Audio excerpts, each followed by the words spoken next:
Thank you for joining us. I'm Jennifer Homendy, and I'm chair of the National Transportation Safety Board. Our investigator in charge for this investigation, we call the investigator in charge the IIC, is Leah Reed. That's L-E-A-H, and then it's R-E-E-D. The National Transportation Safety Board is an independent federal agency that's charged by Congress with investigating every civil aviation accident in the United States and significant events in all other modes of transportation. As you know, we're here to investigate yesterday's crash of a Bell 206L4 helicopter into the Hudson River near Jersey City, New Jersey. The helicopter departed the downtown Manhattan Wall Street heliport in New York at about 14:50 for an air tour flight. The helicopter is owned by Meridian Helicopters, LLC, which is based in Broussard, Louisiana, and operated by New York Helicopter Charter, Inc. Before I go on, I want to extend on behalf of the entire NTSB our deepest condolences to those who lost loved ones in this tragic event. I also want to start by thanking the first responders. This was a tremendous, tremendous effort. And I want to thank specifically, first and foremost, the mayor for allowing us to be here in City Hall and do this press conference, and for all the support that you've given us and the team. I also want to thank the Jersey City Office of Emergency Management, the Jersey City Police Department, Jersey City Fire, Jersey City EMS, Port Authority of New York and New Jersey Police Department, the New Jersey Park Police, the New Jersey Transit Police Department, Hudson County Office of Emergency Management, the NYPD Special Operations, FDNY Special Operations, New York City Office of Emergency Management, the United States Coast Guard, the Army Corps of Engineers, and so many others that we will continue to mention in our follow-up press briefings. Now, I want to set expectations for this press conference. This crash occurred yesterday at about 3:15 p.m., so we're not even 24 hours later. Rightfully, the focus yesterday was on, first and foremost, victim recovery, and then wreckage recovery. Our investigators, the NTSB, we stay out of the way when victim recovery efforts are in process. That is first and foremost, most important. Our investigation can always wait. Once that was done, we had Luke Sciatta, who is our chief of our Eastern region, who lives right here in New York, on scene as part of the wreckage recovery operations. And those two were the focus for yesterday. The rest of the team began to arrive late last night, including me, and early this morning. So that means this is the first full day of our investigation. And as you can see, our investigators are out doing some of the work that I'm about to talk about in just a second. But as far as information sharing today, I am not going to share a lot of investigative information. We have a lot of information, but we do not speculate. We need to confirm information. That is a process that takes time. So I will say, I understand that you have a lot of questions, and we will attempt to answer them over the coming days. A little bit about our team and our process. We have 17 people who are here on scene. That includes 10 investigators. They are supported by a minimum of 10 experts back in our headquarters in Washington, D.C. The on-scene specialists, they are experts, and they have the following specialties.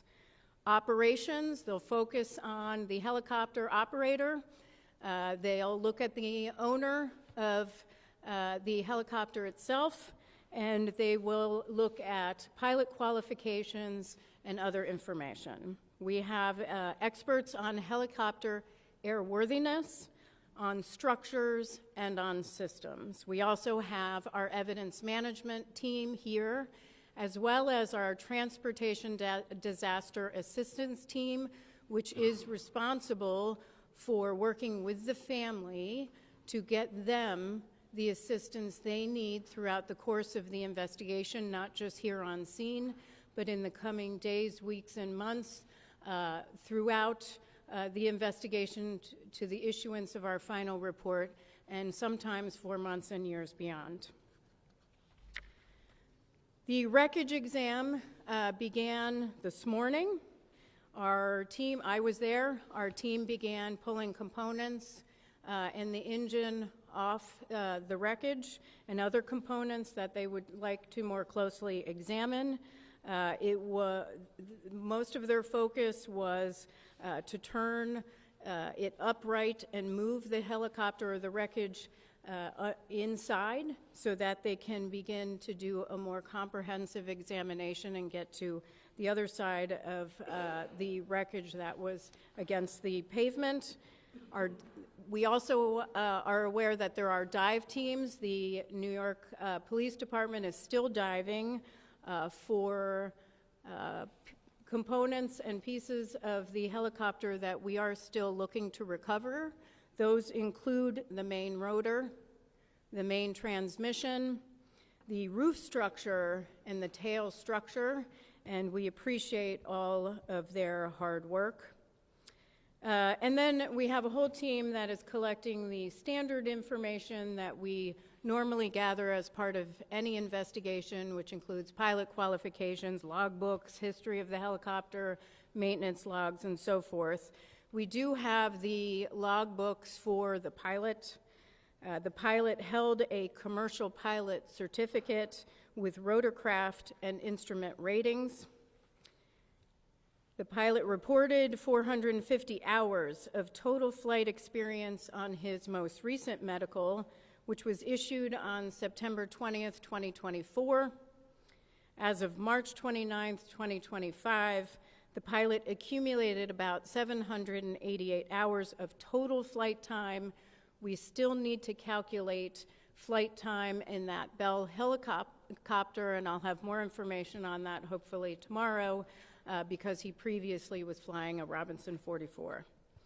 Now, what we are hoping is that we are able to get the public to send us any photos or video you may have, or if you want to contact us because you believe that you have information that could be pertinent to our investigation, please reach out to us, provide that information to us. We will get in contact with you at the following email address: witness@ntsb.gov.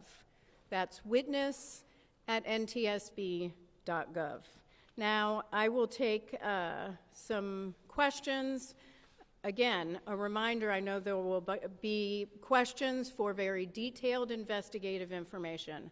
I am happy to talk about the team, their qualifications, the process. I am not going to speculate on investigative information. We are very factual, and we will provide that in due course. So I will call on you.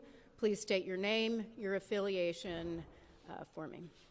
It's Matthew Chase of Newsday. To the extent you're able to share this, is there a preliminary cause? I realize you gave that early talk. Is there a cause preliminarily that you can share with us? The question is there a preliminary cause? We do not have a preliminary cause. That takes time. As I stated, our team focused on helicopter airworthiness and structures and systems is at the facility with the wreckage, doing the wreckage exam. That takes time. Of course, it takes time to also gather information, records that we need to comb through, so we do not have that at this time. And just to mention, as regarding cause, we will not speculate on cause ever but we will not be determining any sort of preliminary or probable cause at the scene of an accident. We don't do that. What we are doing here is gathering the perishable evidence, the evidence that we need to gather for our investigation. When it comes to maintenance logbooks and other materials, we can look at those materials later on. What we need to do is look at the wreckage now. We need to focus on finding some of the additional components and structures that we're looking for, conduct witness interviews, and gather the records that we need. We can review the records later, so that probable cause will not occur for quite some time. Yes, ma'am, and then we'll go here.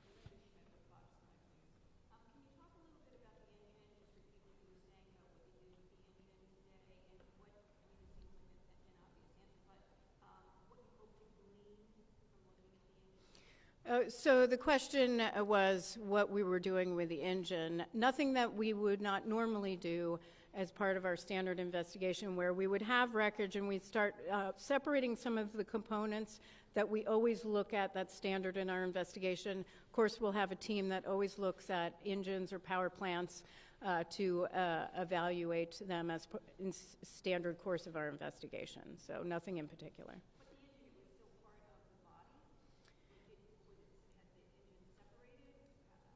It was in the wreckage, and so we separated it from the helicopter so we could take a closer look at it in a more upright position.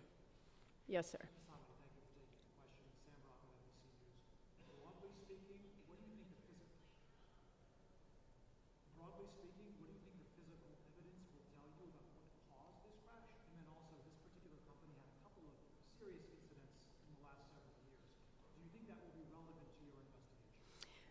The question is, what will us looking at as part of this investigation on scene tell us about cause, and what will we be looking at related to the safety history as part for this particular helicopter company? First of all, we always look at safety history.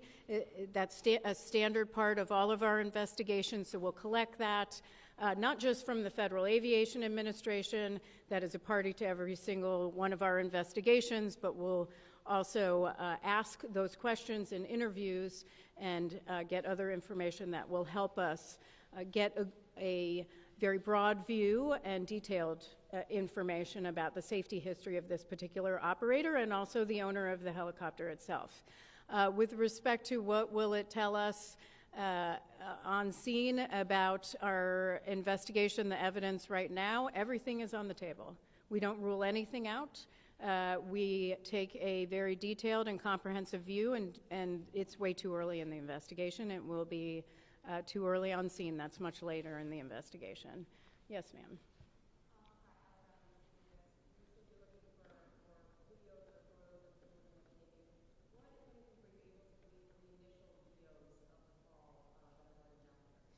The question is, what have we been able to glean from the videos that are already circulating on social media? Those are very helpful for our investigators, certainly, but a lot of those videos are from a very far distance, and so we'll have to look at those a little bit further back at headquarters, but we're hoping to get some additional videos that provide us information. We don't know what people have recorded or taken pictures of that could be helpful in an investigation.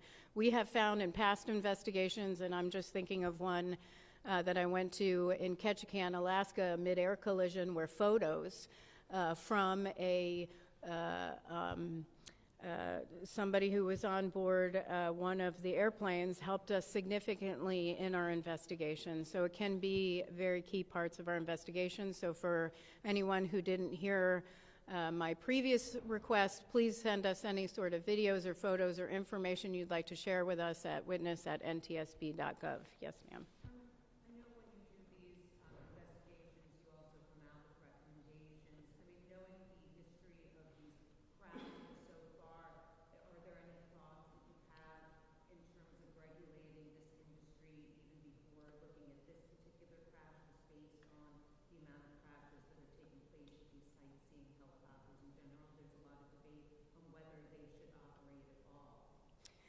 So the question is, do we have any sort of concerns or have we issued any sort of safety recommendations in the past about these type of air tour operations? We have.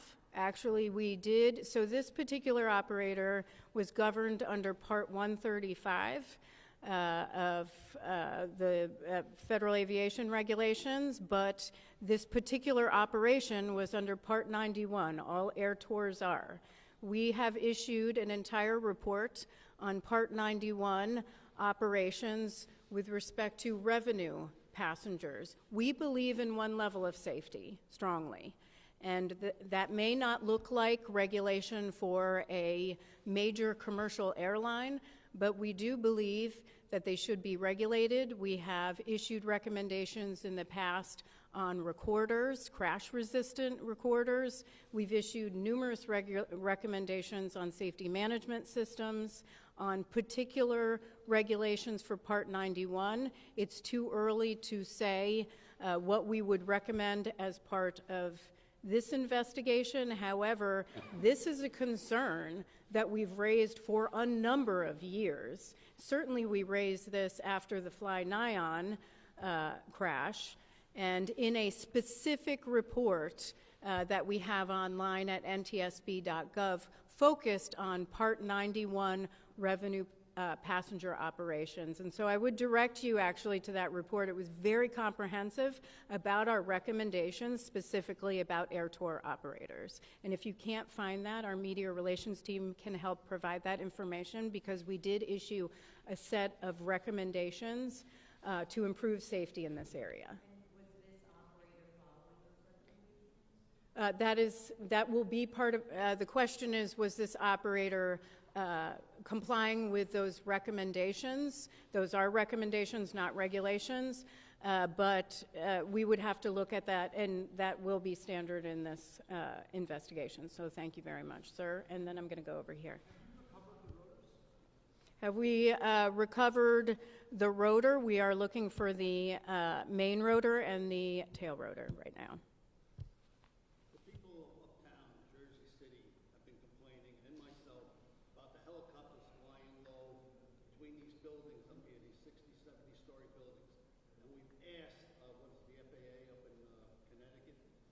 Get them the heck out of here and let them fly down the Hudson River. I'm telling you right now, if something isn't done, there's going to be a disaster where they're going to crash into one of these buildings or crash into the neighborhoods up there. They're annoying and they're bothering. People have been asking and asking and asking, and nothing has been done. Thank you. There was a comment about, thank you, sir. There was a comment about the concern about these helicopter operations, and thank you very much for sharing that. Appreciate it. Yes.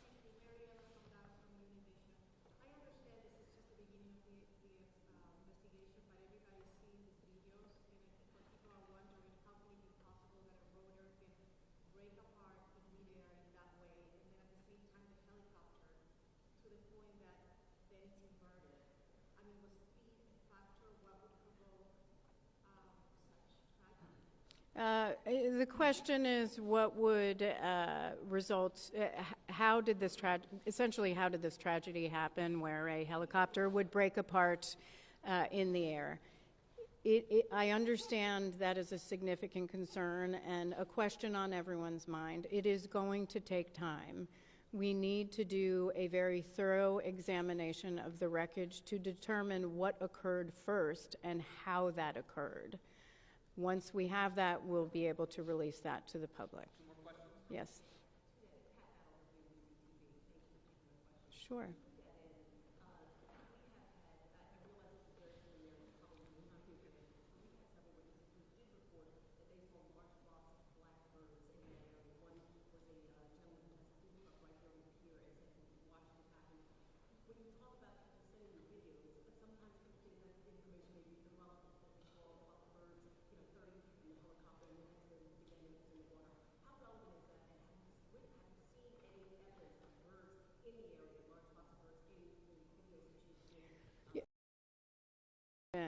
Because I think sometimes people are reluctant to really reach out to us because they may not think something is relevant to our investigation. So the question was on reports of a large flock of birds in the area shortly before the crash. We are aware of those reports. We discussed it this morning. It's something we will be looking into. What I will say to the public, if something struck you as different, or maybe you paused, or it crossed your mind that maybe it's something you would like to share with our investigators, there's no downside, please, in sharing that information with us.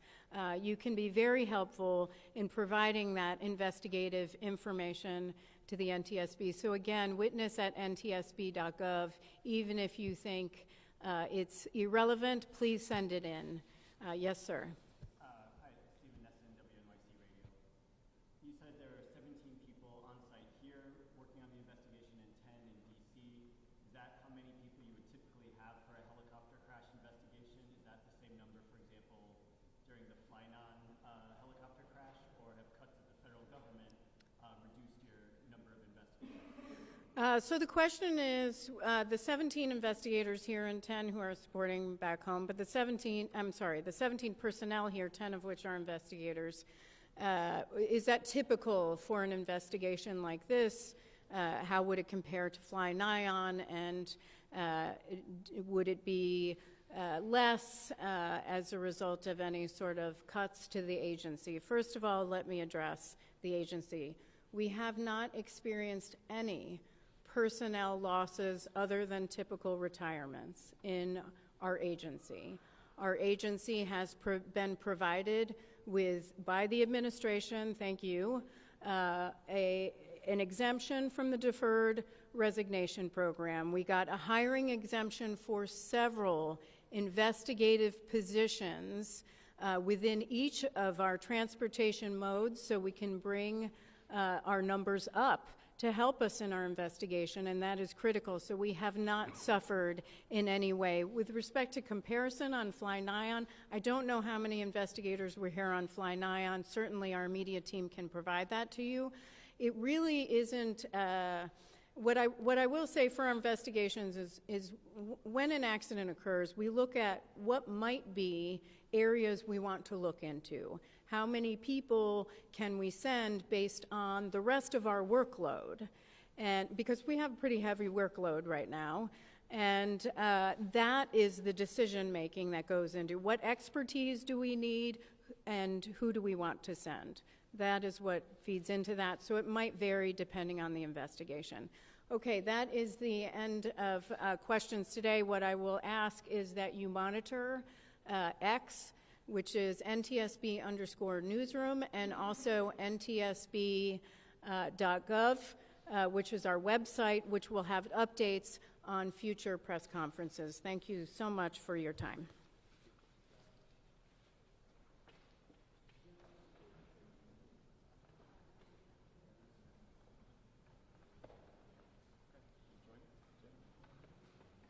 Okay.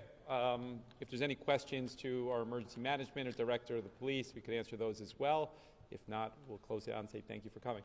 Do you know, was there a black box? I know this may be an NTSB question, but do you know if there was a black box? You want to speak to that, Greg? Black box question.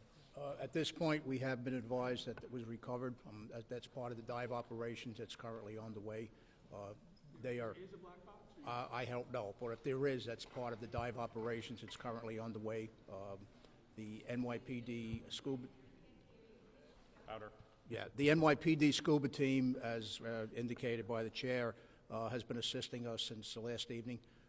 They're doing a comprehensive search of the crash area. If in fact that item is recovered, that'll be turned over as part of the evidence. You don't know if I don't know if this, right. But is it possible that this model does not have a black box? I have no idea. That would have to be directed to him. Yes, Pat?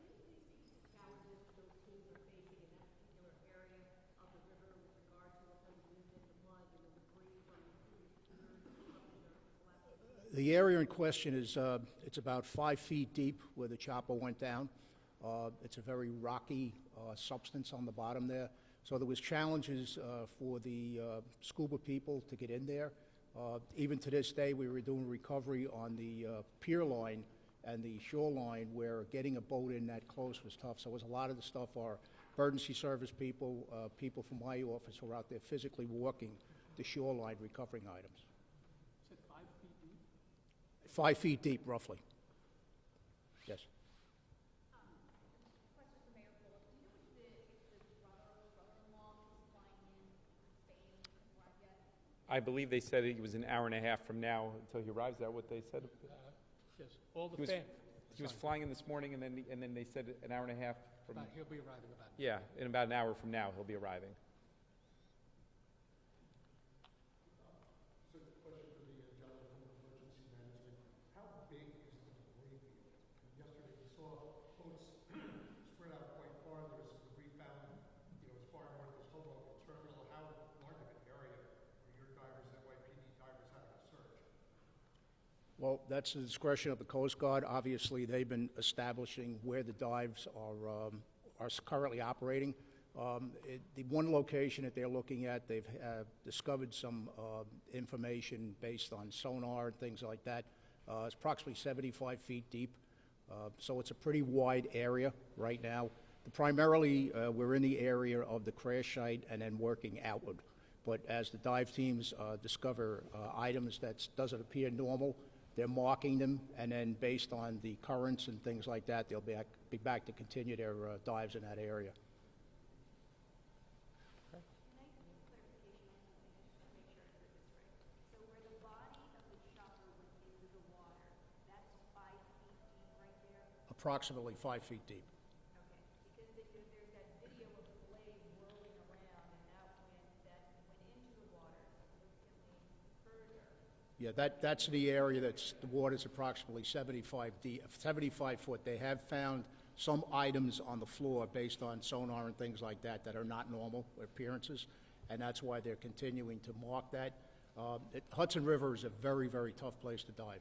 So we're dealing with the expertise of the NYPD, and they're going to make sure it's done safely, and we're going to recover what's down there. It may take some time, but they're going to stay there until they have to get what they have to get. Excuse me? Visibility in the water.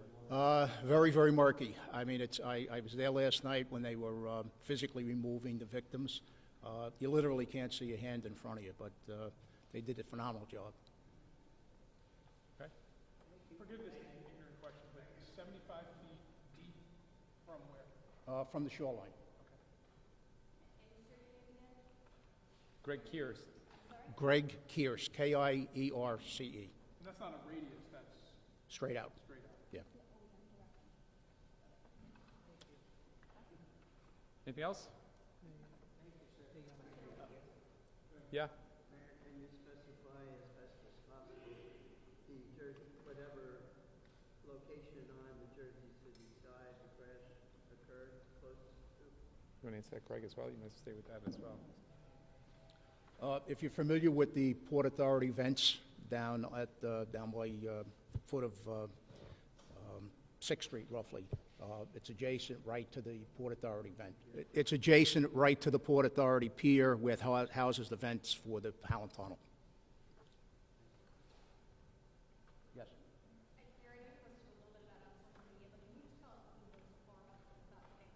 I'm sorry? They told us, I touched on the fact that they were here for a birthday trip for the mom. Her birthday is actually, I understand, in June, but it was a trip that they were doing now. It was one of the child's birthdays today. He was here for a business trip, arriving on Sunday, touring some Siemens entities in Pittsburgh, is what they told us. And then they extended the trip with the family arriving a couple days ago for the birthday portion of the trip. Birthday today or yesterday?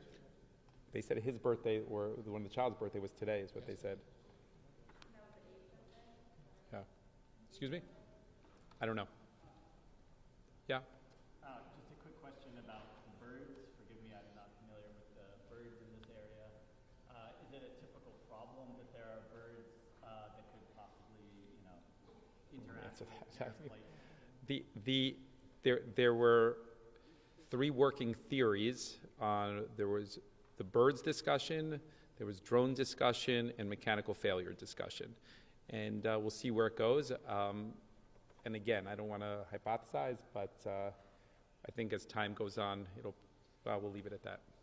What are your thoughts on the regulation issue? I think that you need more regulation there, and we need the FAA to restrict the tourism on the helicopter. It's a very crowded space, and those of you that aren't familiar with it, you only could go so high because you can't interfere with Newark, LaGuardia, and JFK on the commercial airline. So you have all of the news outlets, you have the transportation, you have the tourism, all in a very, very tight space that can't go above a certain elevation. So it is very congested, and it's a very, very congested space on the ground. So it's dangerous, and as he said, you know, had it been 50 feet more towards the shoreline, it would have landed on a walkway that is highly trafficked and not far from a playground over there close to Newport, and it's another 100 feet. It could have been in the middle of Newport Parkway. So it's a very dangerous situation. You want them bad? Yeah, I think that you need to be practical about it. Post 9/11, there was restrictions, and it seemed like it worked okay. And then over time, we've brought back those restrictions and more traffic. That helicopter did multiple tours that day already. They are very busy operators, and that probably is going to lead to questions around maintenance and all of those sort of things. And by the time it's resolved, the world will stop watching this, unfortunately, because it takes the NTSB a lot of time to get to a resolution. But there's going to be a lot of questions on how those tourist operators work, and I think there's reason to be concerned over it. Hi, Mayor. Josh Knight for the New York Post. The pilot has been ID'd as a Yeah. Navy SEAL vet, and I was just wondering if you've been in contact with his family. They told us I have not, he's been in contact. The mother is in Utah, and yeah, he's a veteran and African-American male, 36 years old? Yes, 36 years old. Yeah. For clarification purposes, Mr. Mayor, for Univision, we understand there were 3 children. Can you clarify the ages? Do you have the exact ages? Kim, when we're done, Kim will give you the exact ages. Kim will come up at the end and give you the exact ages. She'll give you that information. She'll give you that. Anything else before we wrap it up? Yes. Was running out of fuel a factor in this No. crash? Would that be I mean, look, you have these operators saying a lot of different things. I think a reasonable person would come to the conclusion that if you're a pilot and you're going on a trip, you would recognize whether you have fuel or you don't have fuel in that. That helicopter was used on multiple trips earlier in that day. So I would likely rule that out. You know, I'm going to go with the hypothesis that that's probably not going to end up being the outcome on this. Have you worked with the family in Spain? We spoke today to the executives, to the executives at Siemens, and they flew out last night, and the one that flew out actually has a close family relationship with the deceased. They would vacation together, so there's familiarity there. He was facilitating conversations with the consulate in order to facilitate the release of the bodies to bring them back to Spain. And then, as we said earlier, family members should be arriving in an hour or so. You said the brother-in-law. Kim will give you the pilot's name and the ages. Brother-in-law, you said? Yeah, I believe it was the wife's brother. Yeah, Yeah, another question for your emergency management folks. Greg. Items that the diver is looking for, does that aircraft have a black box, or are you looking for that? Whatever items, as I say, I'm not familiar with whether there's a black box or not on that type of an aircraft. What they are looking for now in particular was the transmission, the rotors, and other associated items associated with the actual engine and things like that. When the chopper was taken up, it was very, very seriously damaged. So as the NTSB chair had said, it was delivered to the Army Corps of Engineers via boat. And this morning they were over there first thing doing their first portion of the investigation. But as I mentioned, there were some items that were found on the sonar that is a matter of interest. So they are continuing to do their dives. Weather permitting, of course, you know, it's a tough, very choppy out there today, but they're the best at what they do.